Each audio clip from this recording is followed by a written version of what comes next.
I'm sure from a young age you were thinking about holding up a jersey of an NFL team. What did it mean to be up there doing that, and also having some family members here? It means the world. That's something that you grew up dreaming about, idolizing about, and for that to happen, it's just a blessing, and just a testament to all the hard work that it took to get here. So I'm just thankful. Yeah, and to build on what Evan said, it's just a blessing. Your family puts in so much, to get you here, seeing your mom, your family, and all the sacrifices that they made, and now to be able to rejoice with them and really celebrate this moment. What have these few days been like for you guys? Sounds like you've been enjoying it. Your voice there. Oh yeah, these few days they've been awesome. They've been long, but they've been awesome.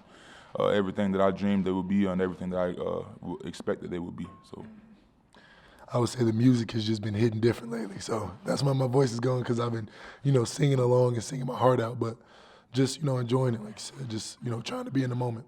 Kayvon, what did you think when you flew in this morning and saw New York and the skyline and all those things? For me, it's actually crazy that you talk about it because, New York is a place that I've traveled in the past year, maybe in the past 2 years. I've been to New York more times than any other place. And it's so random. It was just so random, but, touching down, it was like, it's meant to be. Kayvon, there's been so much talk about your brand. What does that mean to you? What are your off-field aspirations?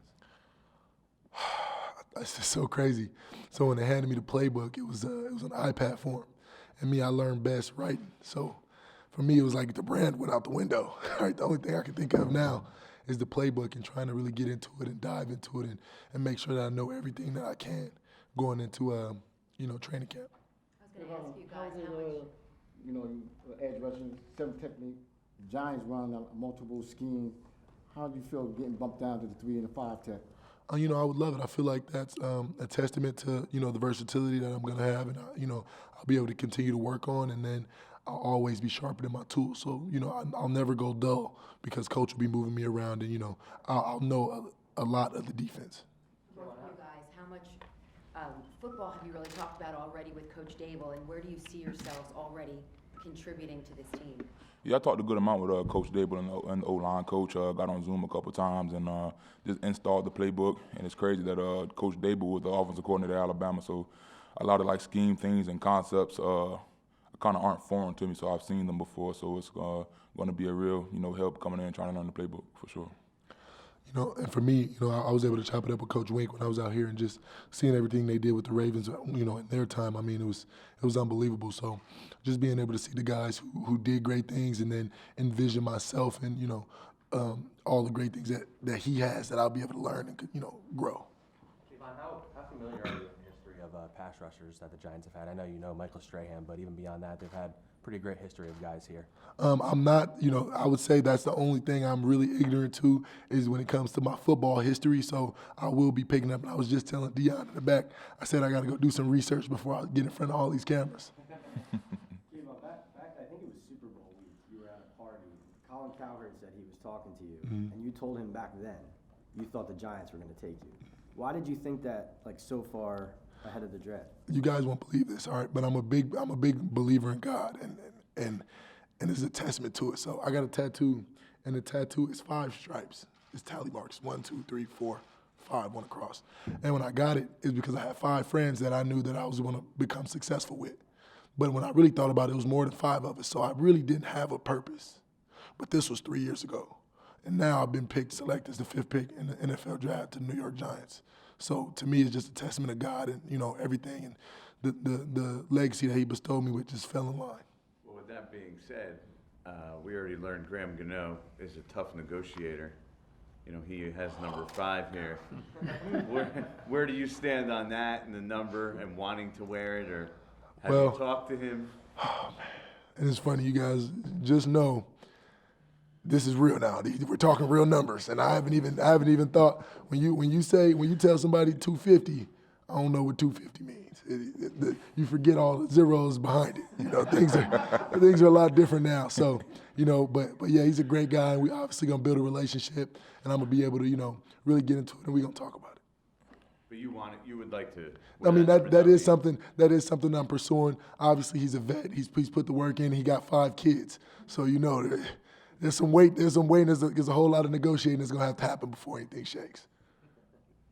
So how does 55 sound? Doesn't sound as good as 5, but hey, the number don't make the player make the number. You mentioned Strahan. When and how did you get connected to him? Well, I have some good people at Oregon who already has envisioned me being like him one day, and how big he's become. So we kind of had mutual friends through Oregon, and the people there, and they connected us, and I was able to get on Zoom with them, chop it up with them. I think this was when I was still in school, so it was, I would say last year, probably fall camp actually was when I first I had the first Zoom with him, and then I got to meet him, and now actually seeing him and really talking to him and building that relationship has been dope. What did he tell you? What did he tell you about playing here? What did he tell you about playing well here and what that can do? Well, just to keep the main thing, and that's kind of been the focus of all that. Football is going to be that avenue. Football is going to be that terminal for everything you want to do after. So as long as you keep, the main thing.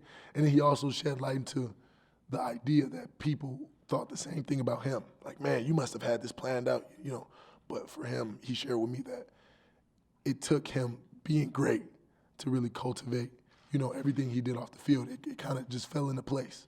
Which would be more important to you, to have Strahan's football career or Strahan's post-football career? I mean, they're both ridiculous. But for me, I feel like I kind of want to pave my own way. He's done the great things he's done because of the work he's put in. So I got to go put in the work myself and kind of, build that legacy for myself. Do either one of you guys, this entire pre-draft process, you guys are training for the combine, you're doing everything like that.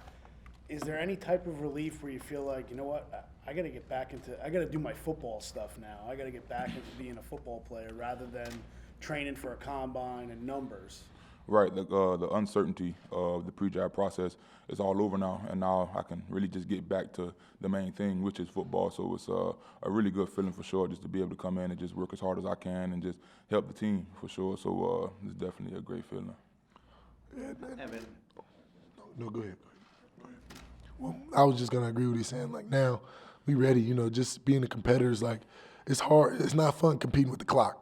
But when you compete with somebody next to you with a heart and a brain just like you, it's a whole lot of fun. and Evan, when it came to like the top tackles in this draft, how much did it matter to you, or was that your goal? Is it to be the first one drafted?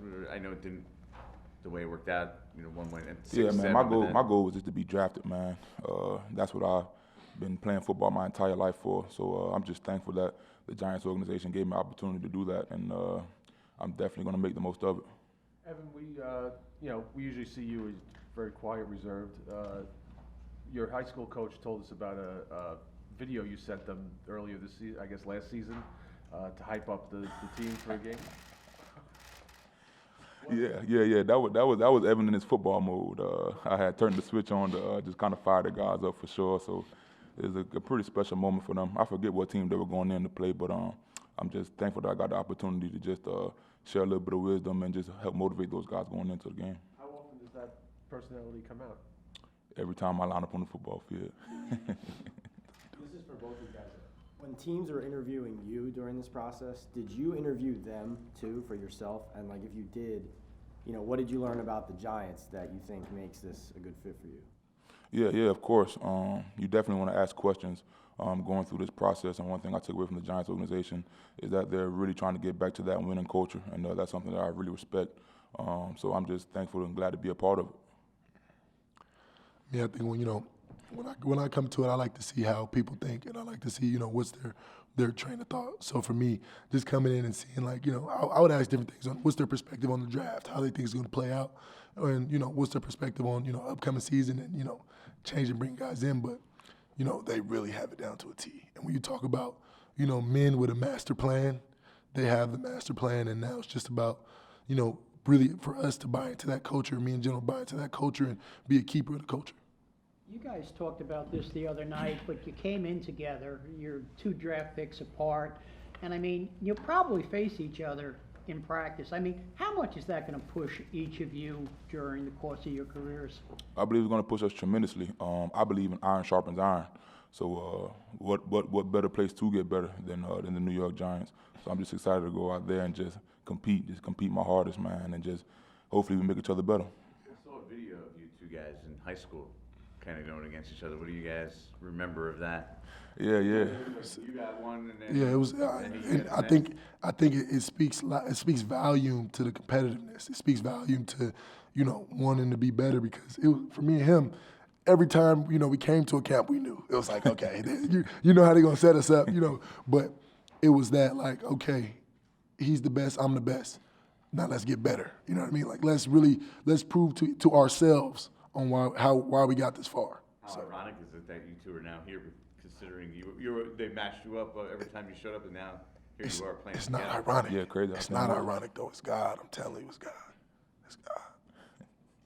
Kayvon, Wink's known for loving to blitz and be really aggressive on defense. How exciting is it for you to be going into a defense like that? I mean, Wink is going to look out for me. Going against him, I'm going to need a couple blitzes and, some extra people to throw him off so I can get them extra wins. I think that's the greatest part. But, yeah, Wink has been, just this mindset, scheme. Like, football is mental. So just him being able to give those different looks, put guys in different positions, and keep the offense honest, I think that's really going to be, beneficial for me and obviously for the guys, in the locker room. Kayvon, does a rookie have to come in and be humble? I feel like a rookie got to come in and grind. Everything is about what you do. And I feel like one thing with me, you can't be a guy who blows smoke. I can't be a guy with nothing to show for it. I can't be a guy who people look at and don't believe in, right? So for me, no matter what I say, I know I got to go put in the work. Evan, I think I read that. I think I read you were like 390 pounds in high school. I mean, how much did you have to manage? Like, how did you manage your weight to get it to where it is, and what is it now? To be honest with you, bro, I've always been just a really big guy. Like in the 8th grade, man, I weighed in at 378 pounds, but I always carried my weight well. I can move. Like whenever we would run, I'd always be in the front of the pack with the O-line. Like it was really important for me to not allow no one else to outwork me. So, yeah, I just come from a really big, blessed, athletic family. And going into college, I knew I was going to have to shed some weight, but it wasn't like I didn't look at my weight as like a project or anything like that. I just had to trim a lot of that baby fat off. And whenever I came in and weighed in here, I think I weighed in at 340, 342. Last year I played around the 340, 345 range. So, yeah. You got that in that 340-ish range? Yeah, I feel good at that weight, yeah, for sure. Kayvon, back at the Combine when you had your press conference with us, you revealed that, the Giants gave you a hard time in that meeting. I'm curious, I mean, obviously you look back on it, but when you left that meeting, did you feel like you won them over, or did you feel like there was still something left? What was your take now? There was definitely still something left. The job's never finished. Obviously, at that time, that was kind of our like first initial meeting with everybody. But for me, and I feel like a lot of, even Joe has this and Wink has this, they all know it, but you can't fake it. You can't fake it. So for me, I felt the energy in the room, and I knew when someone is willing to give you, and that's me, and that's how I know, because I'm that guy. I'm gonna give him a hard time every day. Every day we come in, I'm gonna give him a hard time, but it's because I know how great he can be. I know how great, the guys around me can be. So I think that's the testament to brotherhood. That's a testament to love. Have you talked to Aziz yet? Say it again. Have you talked to Aziz? He did just reach out. I just got here. I landed this morning, but I'll definitely be in touch with him, later on today. Did Michael give you any advice on how many sacks to guarantee your first year? I know one thing I do got to guarantee is that I'm going to know that playbook before training camp start. That's a good answer, because that's not what Strahan said. You guys got anything else? Evan, have you talked to Andrew Thomas at all? Oh, I haven't. Today's my first day out here, but I'm sure I'll see him around and just get a chance to be around him, get a feel for him.